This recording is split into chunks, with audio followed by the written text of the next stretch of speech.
the the challenge that we put forward for today is to think more about, well, how do we maximize the impact of that bill? And the impact may only be about conversation starting, may be just about exposing people to the idea, maybe something more substantial. But you have something tangible to work with now in the bill. And so the first part of the small group conversation was what can be done to support it? How do you find more groups or individuals to participate and be maybe part of the build out, or at least just to be exposed to it?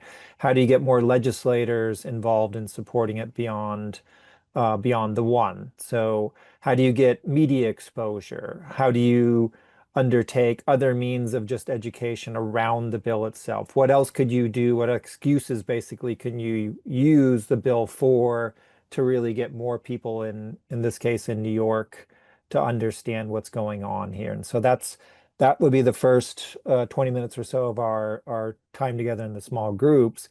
The second is to shift into beyond the bill, what else could we be or should we be doing in the realm of what the bill talks about? And this is why we focused our presentations this morning really into kind of two interrelated realms. One was really people power. What else needs to really happen, or what else could we be doing around increasing people power, knowing how the dynamic of decision making works globally, basically on governmental decisions.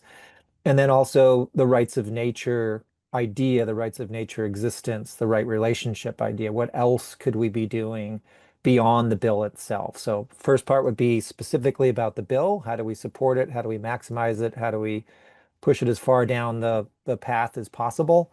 Of course, in legislative terms, it would mean, can we get it into committee? Can it get out of committee? Could it get a discussion on the floor? All those things that for those who've been involved in legislative processes, you can be thinking along those lines as well as just, all right, we know it may only go so far, but it is something, again, tangible. How do we get exposure, support? So perhaps the next round, when it gets introduced, there's more people there, there's more communities, there's more organizations, there's more legislators that are behind it.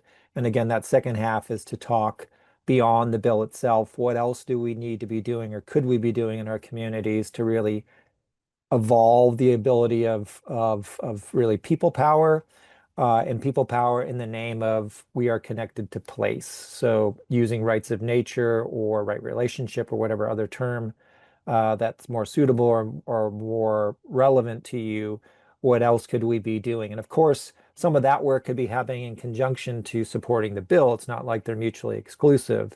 But we also don't want to fall into the trap that often happens with organizing, where you have a focus on a particular piece of legislation. The legislation gets to a certain point and perhaps dies, stalls, becomes invisible. And next thing you know, no one knows what to do with themselves because all the energy was just focused on the bill. And I think this is about avoiding that, to understand that there's deeper cultural work that has to happen. And so that's the reason for the kind of two separate discussions. Again, the time itself is very short, but we thought we'd at least see if we can kick loose a few ideas. And of course, more work and more discussions will happen post this time together today. So I would like us to think about kind of a strategy of outreach that uses the bill as an excuse to do things together in a way. And because things are situated where you reside, we can have like a kind of ideas or strategy to do this outreach that could be replicated in many towns in New York State. So it could be, like a plural agenda that is specific in this way. For example, in terms of pedagogy, thinking about what is needed to not only raise the consciousness about the bill, but about rights of nature in general, participation from the ground up. Then maybe we can devise something that is kind of school in some sense, that Celtic already had one on democracy, but more targeted, that could actually people participate throughout this process or before, or with a bracket, I don't know. It could be online, could be, whatever, in person better online, I think. Then, in terms of public events, that would be good, not only about the bill again, but could be larger that could bring the community in for, a larger thing. And then you talk about the bill. I don't think that this is kind of like what we need to think about, I think. And also lobby very strictly straightforward for the bill. Like, who can in your district could, is representative, and who could we approach? We need names of people that are approachable, so this actually happens. This is my experience. I work at the Constitutional Convention in Chile, trying to pass all kinds of rights in the draft for the constitutional draft, and we were in the minority. We were the popular participation, grassroots leaders were less than 15%. So we have nothing in a way. So we depended on, strategizing how to frame things that, for it to pass without confrontation in a way so much, and also to convincing individual people about, the good things about this, and what, and creating a strategy of, that it was tailored.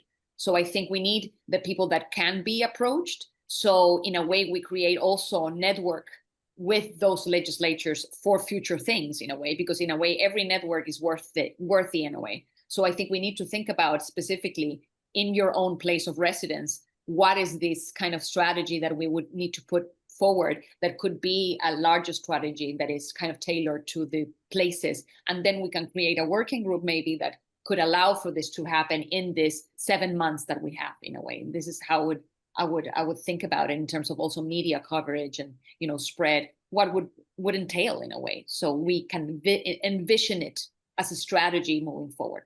This would be my comments. Are you ready, Tish? Yep, I'm ready. Yeah. Okay. I put it in for like 15 minutes, so we'll see what happens. All right, here you go. I can throw out a couple of things both in relation to the New York bill specifically and just kind of generally on the broader kind of movement work, let's say. Um, So we Chair's talked about the Ripples of Plastic film tour. So to use a physical gathering, maybe invite speakers to be part of it, and then also that ends up becoming maybe a more interesting thing for local media or regional media to cover. So kind of leveraging all of that, and of course always working in the New York Bill as a means for exposure.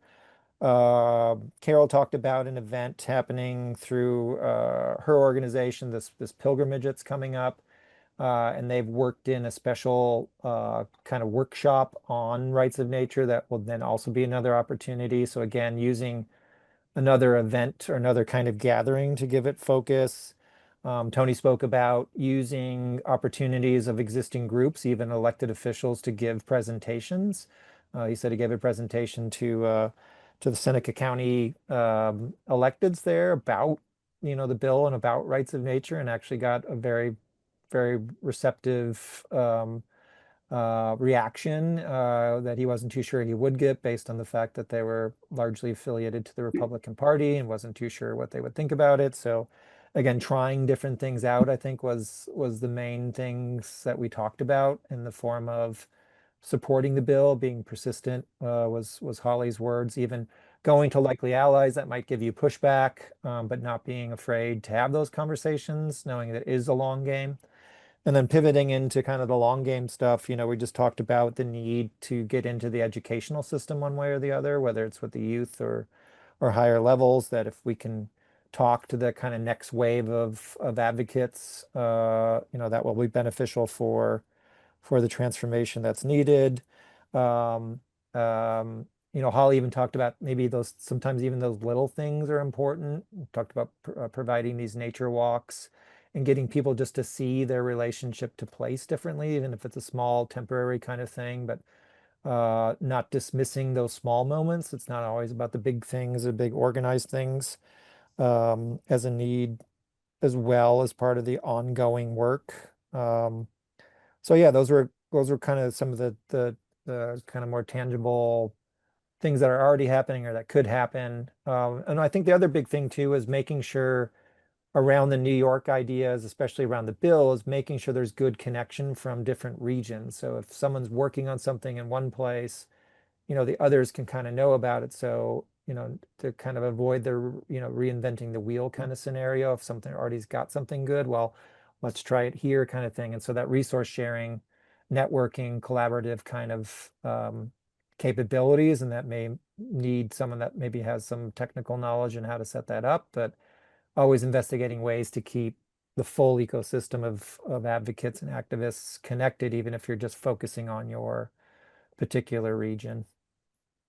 Did I, that was kind of a synopsis more so than a couple of ideas, but hopefully I presented it okay for everybody. Yeah, and I'll just add just a quick, I know Tony, you just said Carol had to leave and Tony, you have to leave, and we'll type this up, but some of similarities with academic, like creating an educational piece, and then Anna had an idea about participatory storytelling, so tying maybe these two things together. That's more getting people engaged, the story of rights and how, more than policy, I guess, but then also having the academic educational piece. Camilla talked about the idea of bringing art into this. So one idea she told us about was in Chile, co-creating like an art piece or a project together. And she mentioned that they had something like a fish and people could attach scales to it, maybe that have a message on each scale to the water or their connection to the ecosystem, something like that. And then you have something there that other people can look at, think about, right, when they see it. The idea of connecting to other groups that maybe we don't normally think of, talking about medical, public health, either students, or maybe even if you just find one, right, who's at a college campus or something like that, that they have a way to connect you with the students. Veterans groups, fishermen, senior homes, all those kind of things. Let's see, Paul mentioned a book called They Poisoned the World, and then we talked about other screenings of films or books. That was part of the conversation.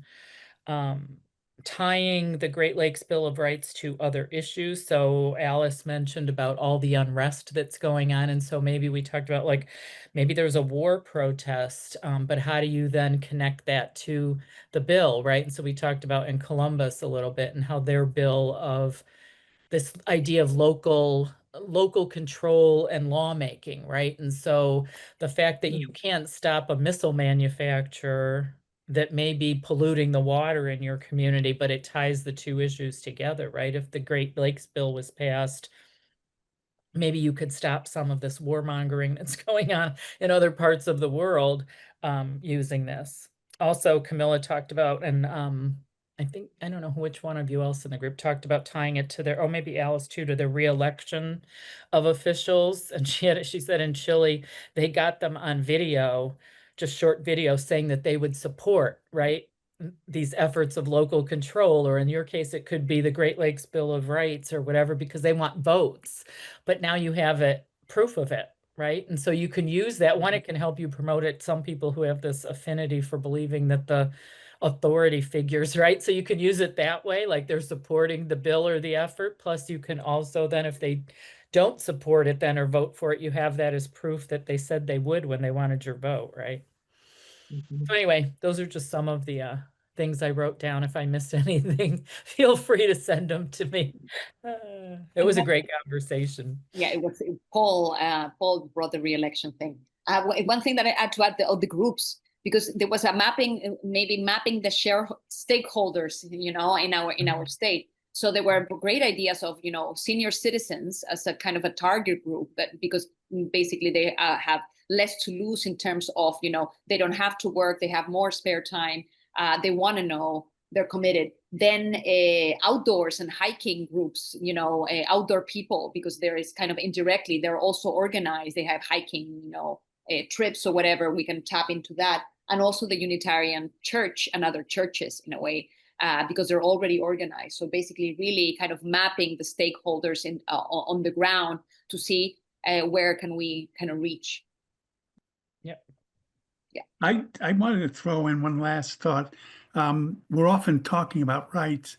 I'm wondering if adding responsibilities, our responsibility to other life forms, the future generations, I'm wondering if that would create more, I don't know what, um, it's, I guess right seems, sometimes claiming right seems somewhat selfish, but responsibilities means whatever it means. But I do have to leave. I'll look forward to the next time you all get together, and it's been good. We do try to have a monthly, or at least once every 2 months, a call bringing together the people all around the state of New York, you know, to have that. So yeah, make sure you're on that list, Tony. Okay, great. It would be Thanks, great, Steve. Tony, to the universal responsibility of Buddhism.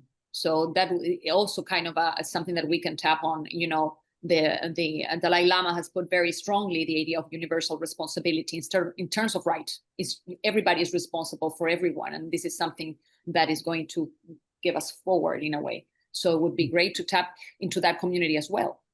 Would be All right, different gracias. way of thinking. There's a whole new, me and Ben talk, maybe a whole new conversation we could have on one of the calls about the individual and collective, right? Like that's like a push-pull in our whole culture, the law, all that, right? Like, yeah. So. Collective rights. When we talk rights of nature, and the question came up earlier about what about individual species, and wouldn't that be an attractive way? Well, we already do that in many ways. Let's save the whale. Let's save the, fill in the blank. And not that we shouldn't do those things, but it's not, I mean, it's easy for us to say, well, let's protect the attractive and the smart animals, the ones that have intelligence that look like, that seem more like us, the dogs and the apes well, but that isn't saving the planet or nature, because you can't isolate. They're also in the matrix of life too, just like we are. We pretend we're not. I think when we try to protect only one species at a time, we're trying to model that after, I think, one of the big mistakes of our culture, that there's got to be an exceptional species or an exceptional member of the society, and everybody else is subordinate to that. Supremacy. I mean, it's about collective rights. It's about collective responsibilities. Yeah.